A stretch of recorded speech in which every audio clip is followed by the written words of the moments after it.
నమస్తే మాస్టర్. ఇప్పుడు ఇంగ్లీష్లో ఒక వీడియో చేస్తానండి. గ్యాప్లో మంచి నీళ్ళు తాగుతున్నాను. షర్ట్ మీద పడ్డాయి అనుకుంటా. తెలుగులో ఈజీ కదా, ఇంగ్లీష్లో కొంచెం అంటే కంటెక్స్ట్ అర్థం అవ్వడానికి టైం పడుతుంది, స్లోగా చెప్పాలి. సో మన పిచ్చిన కొడుకులు ఫాస్ట్గా మాట్లాడాలనుకుంటారు English. Okay, so the thing is ఒక సబ్స్క్రైబరు మనల్ని చాలా సంవత్సరాల నుంచి ఫాలో అవుతున్నాడంట. సో వర్క్ లొకేషన్లో కన్నడ వాడు కర్ణాటక స్టేట్ వాడు ఏడిపిస్తున్నాడు సార్. డైలీ తెలుగు అని వేసుకొచ్చి డస్ట్ దగ్గర వచ్చి వెహికల్గా నేను వెళ్ళిపోతుంటాడు లాస్ట్ 4 years నుంచి. మీరు ఒక వీడియోలో చెప్పారు కదా, ఒక కమ్మ కరప్ట్ టైరింగ్ కానీ రికార్డ్ చేసి పారాయనంటే ఎలా పెట్టారు సార్, ఫోన్ పెడితే లోపలికి వెళ్ళిపోతుంది అన్నాడు. ఇలాగా సో టిష్యూ పేపర్ పెట్టి గురు ఇలా పెట్టి నేను చేసేవాడిని. ఇచ్చారికి ఇచ్చి పారదబ్బు వీళ్ళు ఇలా చేస్తున్నారండి. బట్ అందరూ నాన్ ఇమిగ్రెంట్స్ అంటే చీప్ వర్కర్స్ అయితే కనుక ఇచ్చారు ఏమనుకుంటుందంటే రూమ్లో పిలిచి ఫకాఫ్ దెంగాని మీరు అందరూ ఇక్కడ ఏంటి లవడ వేషాలు వర్క్లో ఉంటుంది, ఇలాగే ఉంటుంది. ఎందుకంటే మీరు ప్రైమ్ మినిస్టర్ కూలీలు కాదు, దాని కింద ఉండే కూలీలు. ప్రైమ్ మినిస్టర్ సబ్ కాంట్రాక్టర్ అంటే ఈ రూమ్ పెయింట్ చేయడానికి నేను ఎవరికో డబ్బులు పడేస్తాను మాస్టర్. అమెరికా అంటే $, గ్రీన్ కార్డ్, US పాస్పోర్ట్. డబ్బులు పడేస్తే ఆ బ్రోకర్ ఎవరన్నా తీసుకొస్తాడు. ఓకే, ఆ బ్రోకర్ దగ్గర ఉండకపోతే ఇంకో బ్రోకర్ దగ్గర తెస్తాడు. వాళ్ళు వస్తారు. ఫర్ ఎగ్జాంపుల్ మెక్సికన్స్, ఇండియన్స్ వచ్చారు, ఈ రూమ్లో పెయింటింగ్ వేసుకుని ఉంటే కొట్టుకున్నాను అనుకోండి, నేను ఏం చేస్తాను, జస్ట్ ఫస్ట్ ఫకాఫ్ అని కాంట్రాక్ట్ కాల్ చేసి ఏంది ఒక్క వేషాలు వీళ్ళు వాళ్ళని హైర్ చేయక అసలు అంటాను. ఆడికి బ్యాడ్ నేమ్ వస్తుంది, రానివాడు. ఒకటి ఆ ఆస్పెక్ట్ అయినా అవ్వచ్చు మీ కేసులో. 2 ఓ గుడ్ గురు నువ్వు బలి చేసావు, విజిల్ బౌలర్ లాగా చాలా గ్రేటు అని వాళ్ళనైనా ఫైర్ చేయొచ్చు. ఓకే, బట్ ఆ కర్ణాటక వాడు బాస్ తెలుగోడు అంటండి, ఆడు కూడా ఏడిపిస్తున్నాడు 4 ఏళ్ళ నుంచి పార్కింగ్లోను అన్ని చోట్ల. దీన్ని ఇంటిమేసీ అంటారు. అంటే టైల్ గేటింగ్ అంటాం కదా, వెహికల్ వెనకాల ఫాలో అవడం దాన్ని. సో ఈయన బాస్కి చెప్తే ఏమవుతుందంటే ఆయన కూడా గెట్ రిడ్ ఆఫ్ అయిపోతాడు. ఏమో ఎందుకురా బాబు వీడు అని అనుకుంటాడు. సో మనం వర్క్ ఎందుకు వెళ్తాం అమెరికాలో? డాలర్ల కోసం వెళ్తాం. కెరీరు, బొక్క, మేనేజరు అవన్నీ తర్వాత అండి. హైరార్కీ డాలర్కి వెళ్తాం, గ్రీన్ కార్డ్కి వెళ్తాం, US పాస్పోర్ట్కి వెళ్తాం. అమెరికా అంటే అంతే కదా. అవన్నీ ఉంటే మీరే అమెరికా వస్తారు. అవన్నీ అక్కర్లేదు అనుకుంటే అమెరికా ఎందుకు వస్తారు, రైట్? సో గుద్దా నోరు మూసుకుని నేను నన్ను అడిగితే అడ్వైజ్ 1 మూసుకుని నీ పని ఏంటి, నీకెంత, నాకెంత, నేను ఇంటికి వెళ్ళినా ఆ కాన్సెప్ట్లో ఉండాలి. ఇంటికి వెళ్ళి పిల్లలు లేరనుకోండి, హాబీస్ ఇన్కల్కేట్ చేసుకోండి. ఏం చేస్తారు, మ్యూజిక్ నేర్చుకోవడం, సమ్ గిటార్, తర్వాత కెమెరా మంచిది కొనుక్కొని నాలాగా ఇలాంటి వీడియోలు కాకుండా బయటకు వెళ్ళి సీనరీస్, ఫొటోస్ తీయడం, ఫ్లవర్స్, సమ్ హాబీస్ నేర్చుకోండి. ఓకే, నెక్స్ట్ అడ్వైస్ 2 ఏంటి, ఇలా పెట్టాను కదా, అంతా రికార్డ్ చేసి ఎవిడెన్స్ అంటే మీరు చేశారు కదా సార్ అంటే నేను తెగినట్టు తెడ్డలింగం అని నేను సామాన్లు పడేసి ఇండియా వెళ్ళిపోయాను, నాకు అవసరం లేదు అమెరికా అని. ఎందుకంటే కమ్మ నా కొడుకు అందరినీ తిట్టట్లేదండి. డెస్క్ దగ్గరికి వచ్చి $75 బిల్లింగ్ కుమారు 29 అది నన్ను ఇంచునివాడు. కుమారా మరా నా 25 నాకు ఇస్తావా, నాకు కమ్మడు అన్నాడు ఫ్రెండా, బుష్ విన్ ఆడ్ బిజినెస్ ప్రమోట్ చేయాలా, అలా ప్రమోట్ చేస్తాను. క్లయింట్ డబ్బులు ఏదో కూలోని నన్ను హైర్ చేశారు. H1B అనేది వైలేషన్, చాలా సీరియస్ క్రైమ్.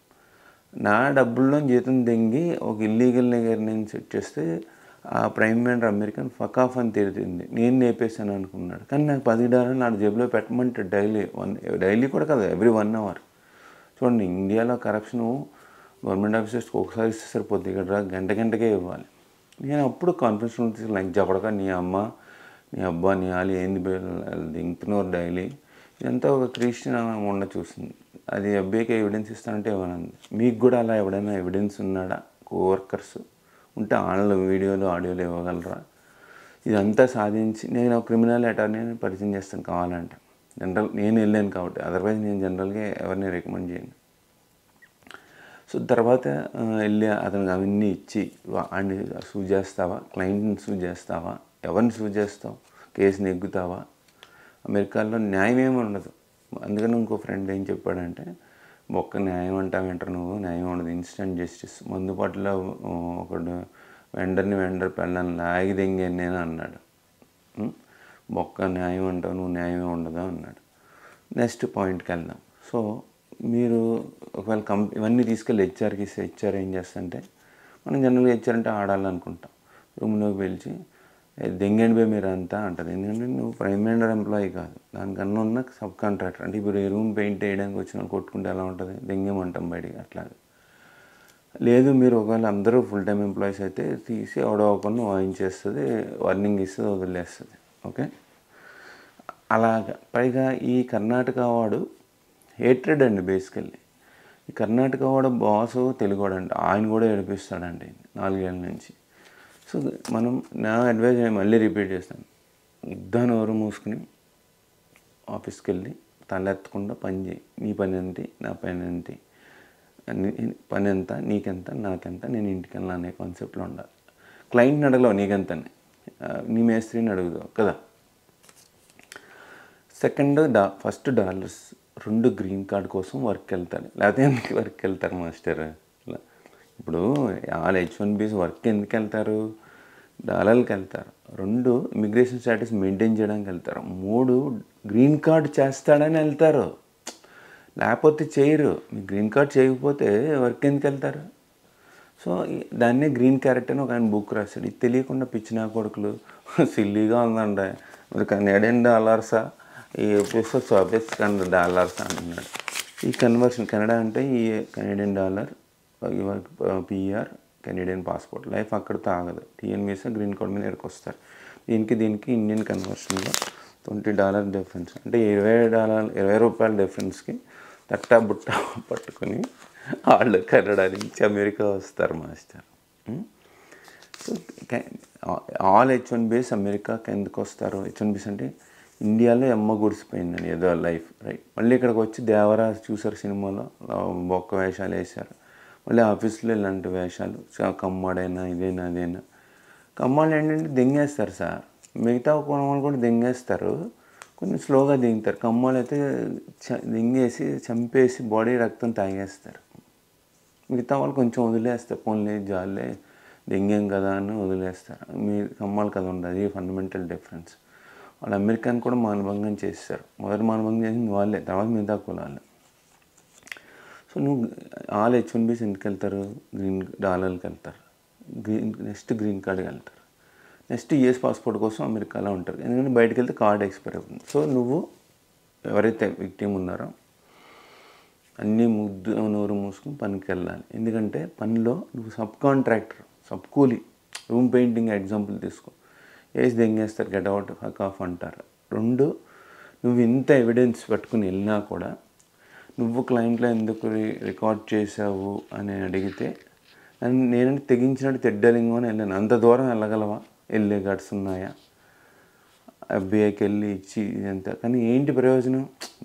అలా చేస్తే నీకు గ్రీన్ కార్డ్ ఇస్తారా? అని ఫైర్ చేస్తారు. పర్సనలీగా అనుకో, ఆఫ్టర్ వర్క్ ఇంటికి వెళ్ళి విసికేసేస్తున్నాను సార్, మాట్లాడాను అర్జెంట్ అంటే సబ్స్క్రైబర్ తోటి, విసికేసేస్తున్నా. విసికే ఏం వేయక్కర్లేదు గురు, alcohol takes you further down. So నువ్వు వర్క్ ఏంటి, వర్క్ మీద ఫోకస్ అయ్యి, టెక్నాలజీ మీద ఫోకస్ అయ్యి, డాలర్లు బై ప్రోడక్ట్. తర్వాత నువ్వు వర్క్ అయిపోయాక అసలు ఆడి గురించి ఆలోచించుకో. That's a blunder you are doing. So అది మెరైన్లో ఉంటుంది. వర్క్లోకి వెళ్ళినప్పుడు బట్ వాళ్ళకేం చూడకు, ఇలా పెట్టి రికార్డ్ చేసి చూడు, వాడికి తెలియకుండా. తర్వాత సంగతి తర్వాత చూద్దాం. ధన్యవాదాలు. మరి చెప్పుకుంటూ వెళ్ళిపోతే అలాగే ఉంటుంది. బట్ మనం సబ్స్క్రైబర్స్ని అడ్వైజ్లో కామెంట్లో అడుగుదాం. మీరు లైక్ చేయండి, కామెంట్ చేయండి, సబ్స్క్రైబ్ చేయండి. మీరు కనుక ఇలాంటి విక్టిమ్ అయితే ఎలా హ్యాండిల్ చేశారు, ప్రాజెక్ట్ మారాలా అతను ఏంటి కదా, కామెంట్స్. ధన్యవాదాలు మాస్టర్.